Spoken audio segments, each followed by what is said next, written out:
80,000 រៀលអំណោយរបស់ឯកឧត្តមការច័ន្ទមេតានោះ50,000ហើយជាមកគ្នានោះ20,000លោកគុណស្រី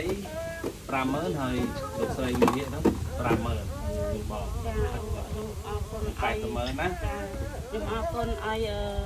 អ្នកគ្រូខ្ញុំឧបត្ថម្ភខ្ញុំនេះមកជំទាវខ្ញុំហើយនឹងអ្នកគ្រូទាំងអស់ខ្ញុំ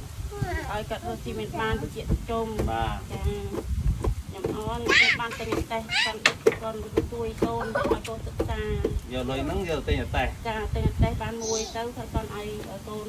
សិក្សាផងទិញដាក់កដាលកូនទៅរៀនកូនអីផងបានតែកដាលទៅចូល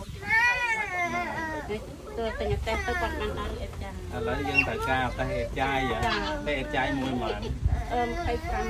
នេះបងខ្លាញ់តែរុញតែអេចាយតែអូអេចាយ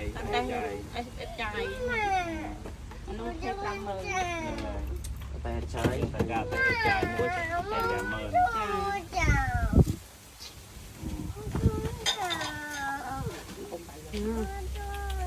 អីទេនៅនេះដោយសារមានសាច់ខ្លាយមានអត់មានស្រែមានអីទេអត់មានទេបងអត់គង់អត់មានធ្វើស្រែធ្វើអីទេយ៉ាងចាហើយដល់នេះចដូនមួយខ្ញុំបងខ្លាយបងខ្លាយចាបងខ្លាយខ្ញុំបងអាមួយខ្មោចនៅងាប់នេះតែខ្ញុំស្លាប់លើស្លាប់ខ្ញុំស្លាប់ដែរទេចាមិនតាន់បានមួយខែហ្នឹងតែខ្ញុំស្លាប់ដល់អេបចាយគាត់ចាំប្តីគាត់ចាំកូនទៅអត់មានប្តីយើងអត់មានហើយយើងដើរទៅបានមកហូបទៅគាត់មិនចាំកូនចាំអីអាតែនោះអង្គការជួយអង្គការនេះតែប៉ាខ្ញុំជួយប៉ាណាមកជួយអូនហ្នឹងហើយចាំមិនមកចាំខ្ញុំពំនាំការខ្វះខាតនឹងទៅទៀតក៏មានសប្បុរសជនជួយទៀតក៏ខ្ញុំអាចមកទៀតណាហើយនេះនេះអូនេះ